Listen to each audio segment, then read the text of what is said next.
안녕하세요. 반갑습니다. 출사표라는 말이 있습니다. 사전적 의미는 전쟁을 위한 출병을 할 때 그 뜻을 적어서 임금에게, 왕에게 올리는 글이라는 의미입니다.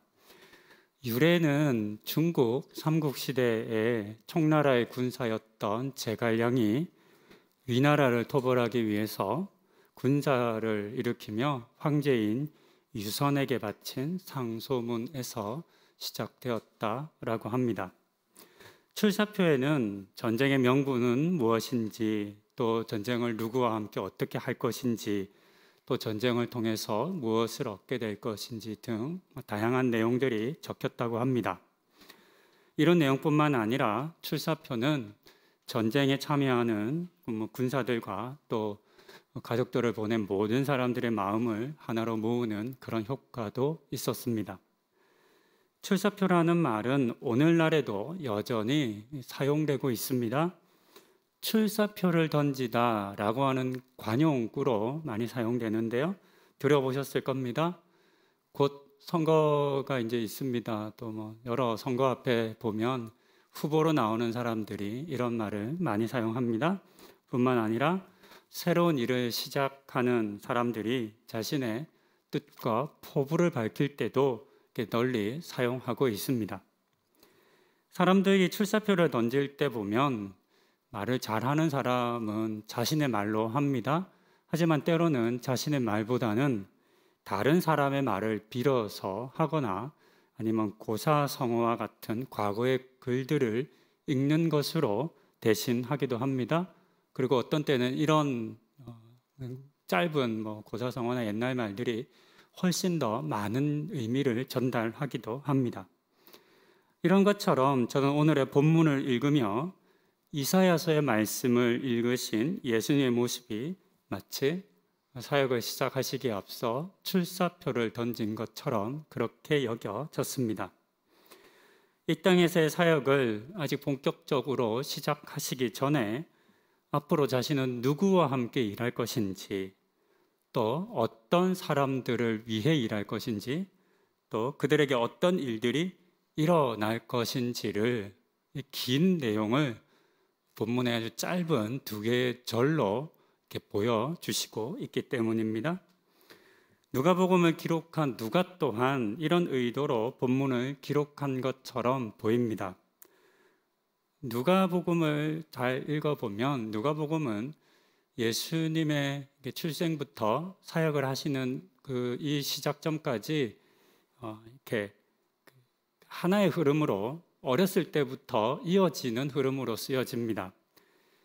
누가복음 처음에는 세례 요한의 출생에 대한 이야기와 탄생이 나오고요. 그 다음에 예수님의 임신의 소식과 출생, 또 12살 때의 모습을 기록합니다. 그리고 세례를 받으시는 모습, 이어서 40일간의 광야 이야기까지 순서대로 기록했습니다. 그 다음이 오늘의 본문입니다. 그러니까 누가에 따르면 예수님께서는 아직까지 사람들을 위한 어떤 일도 하지 않으신 겁니다. 제자를 부르시거나 기적을 행하시거나 하는 모습이 다른 복음서에서는 비교적 빠르게 기록되었습니다. 1장부터 2장부터 바로 예수님께서 가르치시고 또 고치시고 또 기적을 일으키는 모습들이 기록된 복음서와 달리 누가복음은 굉장히 긴 서론을 기록합니다. 그런데 이 모든 서론에 예수님의 구체적인 행위는 하나도 기록되어 있지 않습니다. 오늘 본문 이후에야 비로소 예수님께서 이 땅의 사람들을 위한 일이 기록되고 있습니다. 이처럼 이 땅에서의 사역을 시작하시기 전 예수님께서는 마치 출사표를 읽듯이 이사야서의 말씀을 우리에게 들려주셨습니다. 이제 오늘의 본문을 조금 더 자세히 살펴봅니다. 고향 나사렛으로 돌아오신 예수님께서는 안식일에 늘 하시던 대로 회당에 들어가 예배를 드리셨습니다. 그리고는 성경을 읽으려고 섰습니다. 그러자 이제 누군가가 예수님에게 성경을 주면서 오늘 읽을 성경은 선지서 이사야의 글이다 이렇게 얘기를 해줍니다. 그러니까 예수님께서 그 중에 이제 한 말씀을 찾아서 읽으신 내용입니다. 이런 예수님의 성경을 읽는 모습, 또 누군가가 성경을 가져다 줘서 이렇게 읽으라고 하는 모습은 유대인들의 회당에서 드리는 예배의 모습을 알면 쉽게 이해할 수가 있습니다. 당시 유대교의 예배의 모습은 유대교의 오랜 구전을 기록으로 정리한 미시나라고 하는 책과 또 고대 유럽, 이제 고대 유대교 자료에 보면 이제 기록되어 있는데요. 간단하게 당시의 예배 순서를 말씀드립니다. 예배를 시작하기 위해서는 최소 10명의 남자들이 모여야 했다고 합니다.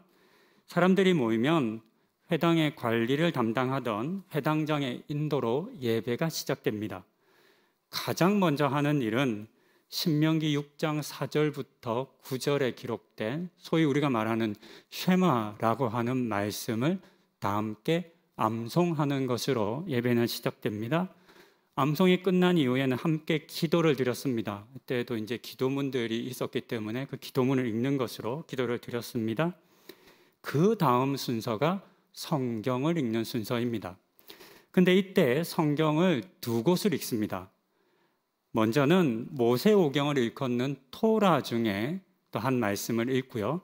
두 번째로 그 다음에 선지서를 읽었습니다. 근데 이때는 정해진 사람만, 오늘날로 말하면 순서를 맡은 사람이 그 정해진 본문을 읽는 것이 아니라 누구나 일어나 말씀을 읽을 수 있었습니다. 예수님께서도 이 순서에서 말씀을 읽으신 것으로 보입니다. 얼마 전 12살의 예수님에 대한 설교를 하면서 유대인들의 성년식에 대해서 말씀을 드렸습니다. 성년이 된 이들은 12살이 13살이 되기 전에 12살에 많은 훈련을 받는다고 했습니다. 특히 아버지로부터 성경을 읽고 그 부분을 해석하는 훈련을 한다고 했습니다. 성년식 때에 이 청년들은 13살이 된 이들은 회당에서 이 말씀 읽는 시간에 이제 일어나서 말씀을 읽고 그 내용을 이제 들려줘야 합니다. 해석을. 그러면 그때 있던 어른들이 얘는 이제 성년이 되었구나 라고 하는 확인을 해주는 겁니다.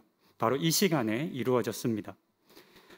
이때 중요한 것은 이 성경을 읽는 시간이 단순히 선지서의 말씀을 읽고 끝나는 것은 아니라는 점입니다.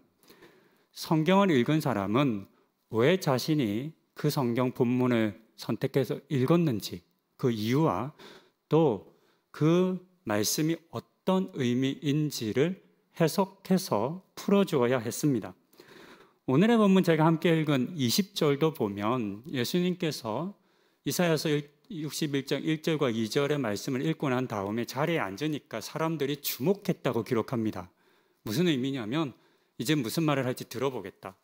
이제 이 부분을 너가 찾아서 읽었으니 그 의미를 우리에게 들려다오 라고 기다렸다는 의미입니다.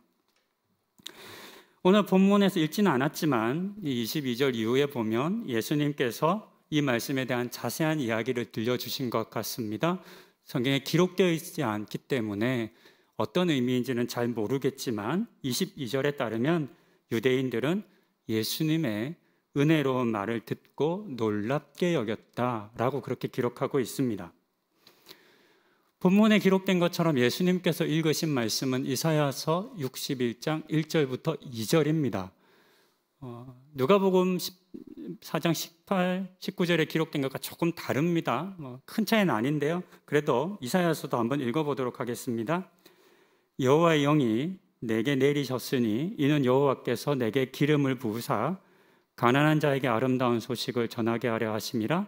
나를 보내사 마음이 상한 자를 고치며 포로된 자에게 자유를, 갇힌 자에게 노임을 선포하며 여호와의 은혜의 해와 우리 하나님의 보복의 날을 선포하여 모든 슬픈 자를 위로하되. 거의 같은 내용입니다. 약간의 차이만 있습니다. 본문에서 예수님께서 인용하신 이 이사야의 말씀에서 저는 크게 두 가지 의미를 찾아보았습니다. 첫 번째는 예수님께서는 자기 혼자 자기 마음대로 행하시는 것이 아니라 성령님의 뜻을 따라 성령님과 함께 하시겠다라고 지금 말씀하셨습니다. 두 번째는 예수님께서는 자기 자신을 위한 삶이 아니라 이 땅에 소외되고 버려진 사람들을 위해 살겠다라고 하셨습니다. 이것이 예수님의 출사표에 담긴 두 가지 큰 의미라 저는 생각했습니다. 먼저 첫 번째를 살펴봅니다. 주 여호와의 영 성령이 임했습니다. 그 다음에야 사역이 시작되었습니다. 이것은 예수님께서 혼자서 일하지 않으셨음을, 또 자신이 하고 싶은 일을 자기 마음대로 하신 것이 아니라는 점을 우리에게 알려줍니다. 우리가 알듯 예수님께서도 하나님이십니다. 하지만 예수님께서는 언제나 새 하나님과 함께 하셨습니다. 예수님께서 이 땅에 오셔서 행하신 그 많은 일들, 그 모든 일들은 혼자서 자의로 하고 싶은 대로 하신 일이 아니었습니다. 그런 말씀이 성경 여러 곳에서 기록되어 있는데요. 요한복음 5장 19절은 이렇게 기록합니다. 그러므로 예수께서 그들에게 이르시되 내가 진실로 진실로 너희에게 이르노니 아들이 아버지께서 하시는 일을 보지 않고는 아무것도 스스로 할 수 없나니 아버지께서 행하시는 그것을 아들도 그와 같이 행하느니라. 아무것도 스스로 행하지 않는다고, 아버지께서 하신 일, 그것을 보고 행한다고. 이 말은 다른 말로 하면 아버지와 함께 논의하고 아버지와 함께 계획하고 아버지와 함께 일한다라고 하는 의미이겠습니다. 이어서 요한복음 12장 49절은 이렇게 기록합니다. 내가 내 자의로 말하는 것이 아니요 나를 보내신 아버지께서 내가 말할 것과 이룰 것을 친히 명령하여 주셨으니. 이 또한 마찬가지입니다. 자의로 하지 않으셨다는 겁니다. 모든 것을 아버지와 함께 아버지의 뜻을 따라 행하셨다 말씀하셨습니다.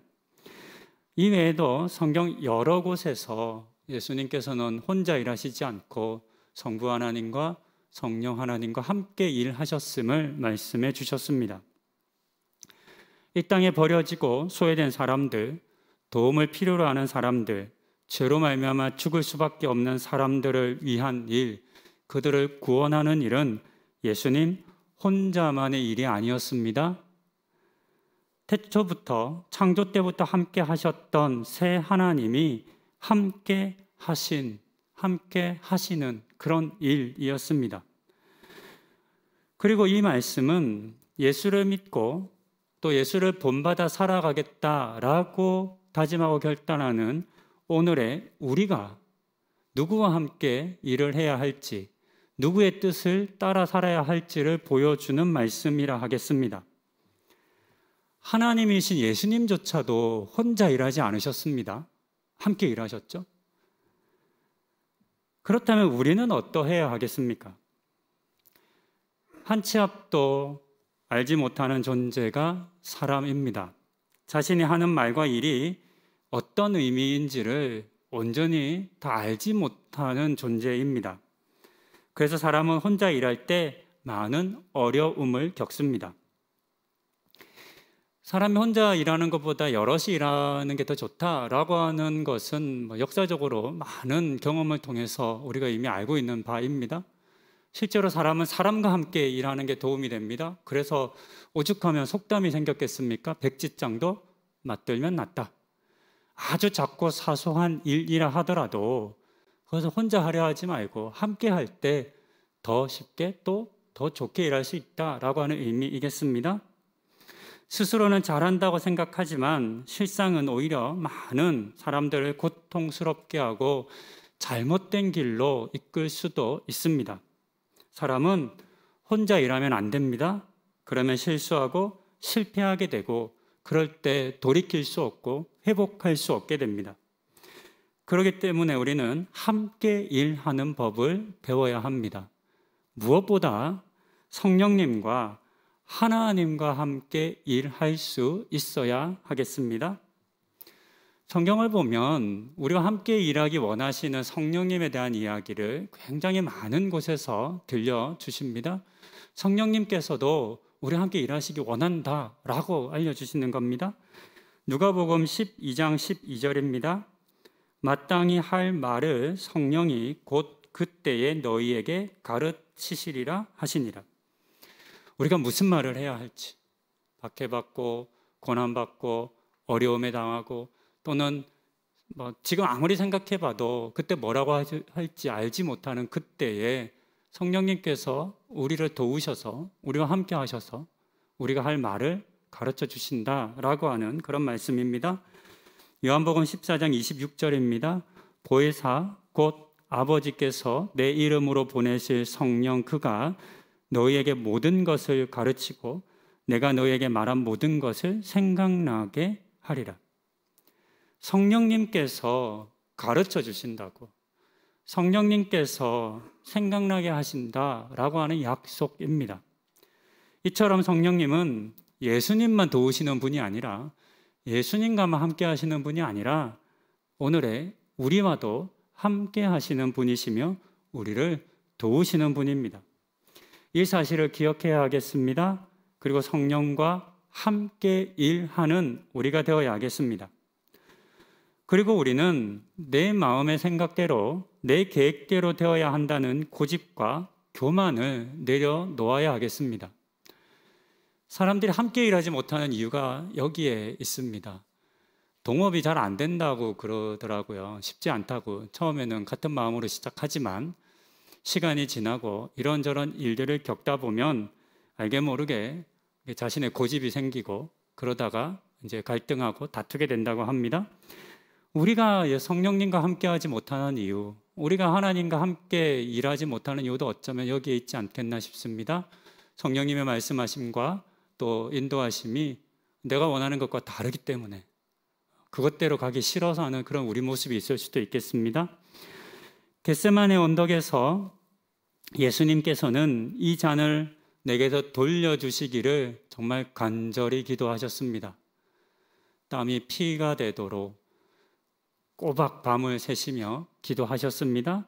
하지만 그러던 예수님께서도 결국 내 뜻대로 마시고 아버지의 뜻대로 하옵소서라고 하셨던 것처럼 우리 또한 내 뜻대로가 아닌 아버지의 뜻, 성령님의 뜻, 예수님의 뜻대로 이루어지기를 바라고 또 그렇게 우리 자신을 맡겨야 되겠습니다. 이사야서의 말씀의 인용에 담긴 두 번째 의미를 이제 살펴봅니다. 예수님께서 읽으셨던 이 말씀에는 예수님 자신을 위한 내용은 하나도 없습니다. 모두 자신이 아닌 다른 사람들을 위한 내용뿐입니다. 그러기에 이 말씀을 읽으심으로 예수님께서는 자기 자신을 위해서가 아니라 다른 사람을 위한 삶을 살겠다라고 하신 것을 우리는 알 수 있겠습니다. 본문에는 굉장히 다양한 부류의 사람들이 등장합니다. 가난한 자들, 마음이 상한 자들, 포로된 자들, 갇힌 자들, 눈먼 자들, 눌린 자들, 그리고 슬픈 자들입니다. 하지만 우리가 이 본문을 읽고 이해할 때 문자적으로 꼭 이런 사람들만 위한다라고 해석해서는 안 되겠습니다. 이 사람들은 당시의 주류 사회와 사람들로부터 소외되고 버림받은 사람들, 그 모든 사람들을 의미합니다. 또한 다른 누군가의 도움 없이는 혼자의 힘으로는 살아갈 수 없는 그런 절박한 상황에 처한 사람들을 의미합니다. 오늘날에는 다른 단어와 다른 부류의 사람들이 기록될 것 같습니다. 시대와 문화와 또 나라와 상황이 다르기 때문에 또 다른 부류의 도움이 필요로 하는 자들, 소외되고 어려운 사람들이 있을 겁니다. 예수님께서는 이런 사람들을 묻고 있던 것을 풀고 필요로 하는 것들을 채우고 하나님의 은혜 속으로 인도하는 삶을 살겠다, 그렇게 하셨습니다. 그리고 이 예수님의 다짐과 말씀이 결코 빈말이 아니라 실제로 그렇게 사셨다는 것을 우리는 이미 알고 있습니다. 하지만 이처럼 자기 자신이 아니라 사람들을 위해 살겠다라고 다짐한 그런 예수님의 삶을 깨트리기 위한 사단의 노력도 이미 있었습니다. 오늘 저희가 함께 본 본문 앞에 광야에서 40일간 시험 받으신 예수님의 모습이 기록되어 있습니다. 예수님께서는 40일 동안 금식하셨기 때문에 많이 줄이셨습니다. 그런 예수님에게 사단이 나타나 돌을 떡으로 바꾸어 먹으라 했습니다. 이것은 예수님에게 지금 네가 가진 그 능력을 너 자신을 위해 쓰라 라고 하는 유혹입니다. 예수님은 하나님이시기 때문에 돌을 떡으로 만드실 수 있는 분이십니다. 그렇죠? 태초에 천지만물을 창조하시는 분이니까요. 그게 어려운 일은 아니겠습니다. 또 실제로 예수님께서는 이후에 비슷한 기적을 일으키셨습니다. 오병이어 기적입니다. 돌을 떡으로 바꾸시는 거나 오병이어를 5천 명이 먹는 양으로 바꾸시는 거나 겉으로 볼 때는 별반 다를 바가 없습니다. 하지만 이 둘은 엄청나게 다른 사건입니다. 오병이어 사건이 이 땅에 가난하고 배고픈 사람들을 위한 예수님의 능력의 발현이라면 돌을 떡으로 바꾸는 것은 그 능력을 오직 자기 자신만을 위해 사용하는 것이기 때문입니다. 그래서 예수님께서는 줄이셨지만 이 유혹을 단번에 거절하셨습니다. 이 거절을 통해서 하나님이 내게 주신 능력, 내가 가진 이 능력을 나를 위해서는 쓰지 않겠다라고 하신 겁니다. 심지어 예수님께서는 자신에게 임하는 핍박과 고통을 피하지도 않으셨습니다. 그리고 결국에는 우리가 알듯 십자가를 지시고 감당하셨습니다. 이 모든 일들이 이 땅에서 소외되고 버려진 사람들, 죄로 말미암아 죽을 수밖에 없는 사람들을 위한 일이었습니다. 하지만 이렇게 끝난 것은 아닙니다. 예수님께서는 사람을 위해 자신을 돌보시지 않으셨습니다. 그러자 하나님께서 사람을 위해 희생하신 예수님을 돌보아 주셨습니다. 빌립보서 2장 9절에서 11절에서 그 내용을 확인할 수 있습니다. 이러므로 하나님이 그를 지극히 높여 모든 이름 위에 뛰어난 이름을 주사 하늘에 있는 자들과 땅에 있는 자들과 땅 아래 있는 자들로 모든 무릎을 예수의 무릎에 꿇게 하시고 모든 입으로 예수 그리스도를 주라 시인하여 하나님 아버지께 영광을 돌리게 하셨느니라. 이처럼 예수님께서는 사람을 위해 사람을 돌보는 삶을 사셨고 그런 예수님은 하나님께서 돌보아 주셨습니다. 이것이 하나님과 예수님과 성령님의 연합된 모습입니다. 함께 하신다 함의 의미가 여기 있겠습니다. 그리고 이와 같은 연합 속으로 예수님은 우리를 초대해 주셨습니다. 그러니 이런 초대에 우리가 기꺼이 즐거운 마음으로 응답해야 하겠습니다. 예수님께서는 오늘의 우리를 향해서도 하나님을 사랑하고 이웃을 사랑하라 하셨습니다. 모든 율법과 계명을 두 개로 정리할 수 있다 하시며 첫 번째는 하나님 사랑이고 두 번째는 이웃 사랑이라 하셨습니다. 특히 가난하고 소외된 사람들을 외면하지 말라 하셨습니다. 이와 같은 예수님의 말씀을 가볍게 여기지 않아야 하겠습니다. 먼저 내가 예수님으로부터 돌봄을 받고 은혜를 받은 자라는 것을 알고 인정하고 그 사랑을 조금이나마 갚으며 베풀며 살아가는 우리가 되어야 하겠습니다. 이상으로 예수님께서 예배 중에 읽으셨던 이사야서의 말씀에 담긴 두 가지 의미에 대해서 살펴보았습니다. 첫 번째는 성령님과 함께 일하시겠다는 것과 두 번째는 이 땅에 사람들을 위한 삶을 살겠다는 것이었습니다. 이것이 예수님의 출사표에 담긴 의미입니다. 하지만 안타깝게도 이런 예수님의 마음과 다짐은 금방 도전을 받습니다. 부정됩니다. 오늘 저희가 읽은 본문 뒤에 보면 이 본문 전체가 고향에서 배척받는 그런 내용을 다루고 있습니다. 이 뒤에 내용에 보면 사람들이 예수님께서 하신 말씀과 또 그 말씀을 풀어서 해석해 주신 말씀을 듣고 난 이후의 모습에 대해서 기록하고 있는데요. 유대인들은 크게 화를 냈습니다. 그리고 동네 밖으로 예수님을 쫓아내어 낭떠러지까지 끌고 가서 밀쳐 떨어뜨려 죽이려 했습니다. 뜻을 품고 새로운 일을 시작할 때 때로는 주변의 사람들이 의지를 꺾는 경우가 있습니다. 가깝게는 부모님이나 친구들이나 같이 하는 동료들일 수 있습니다. 우리는 보통 뭔가 새로운 일을 시작하거나 새롭게 마음을 다짐할 때 주변에 가까이 있는 잘 아는 사람으로부터 인정받고 싶고 격려를 받고 싶어 합니다. 근데 정작 실상은 다른 경우가 많습니다. 나를 아니까 격려해 주겠지, 이해해 주겠지 생각했지만 오히려 잘 안다는 이유로 그의 진정한 마음과 그 이야기들을 무시하고 또 진심을 못 보는 경우들이 있습니다. 예수님께서도 이와 같은 어려움을 겪으셨다 성경은 기록합니다. 많은 사람들이, 특히나 예수님을 알던 고향 사람들이 예수님의 이 출사표를 무시한 겁니다. 네가 누군데? 너 요셉의 아들이잖아. 우리가 널 아는데 네가 뭘 한다고? 등과 같은 이야기를 하고 심지어는 예수님을 죽이려 하기까지 했습니다. 하지만 이와 같은 위기와 어려움을 예수님께서는 잘 이겨내셨습니다. 그리고 4장 31절부터 본격적으로 사역을 시작하셨습니다. 더러운 귀신을 쫓아내고 온갖 병자들을 고쳐주셨고 또 여러 동네에 다니시며 복음을 전하셨습니다. 앞서 인용했던 이사야서 61장 1절과 2절의 말씀이 어디서 구체적으로 실현되는 것으로 기록되었냐면 이 장이 다 끝나기도 전인 4장 31절부터 실현되었다라고 지금 누가는 기록한 것입니다. 예수님의 출사표는 두 가지였습니다. 성령님과 함께 일하시겠다는 것과 이 땅의 사람들을 위해 일하시겠다는 것이었습니다. 이 두 가지 사명이 명확했기 때문에 사람들의 반대와 위협과 회방에도 불구하고 예수님은 조금도 흔들리지 않으셨습니다. 그리고 본문 속 이런 예수님의 모습이 오늘의 우리가 어떤 사명으로 살아야 할지를 또한 도전합니다.